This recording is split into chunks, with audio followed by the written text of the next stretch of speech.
गुजरात के मोरबी इलाके में केबल पुल अचानक टूटा, 90 से ज्यादा अफराद हलाक।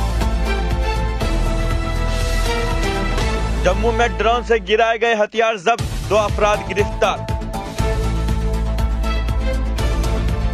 भारत ने मोगादिशु में दहशतगर्दाना हमलों की मजम्मत की। मदारिस को किसी हुकूमती मदद की जरूरत नहीं है, मौलाना अरशद मदनी। हालोवीन भगदड़ में हलाकतों की तादाद 151 हो गई, सदर ने कौमी शोक का ऐलान किया। मोरबी सानिहा के सबब वज़ीर आज़म का रोड शो मंसूख। पाकिस्तान में लॉन्ग मार्च की कवरेज के दौरान कंटेनर के नीचे आने से खातून सहाफी की मौत।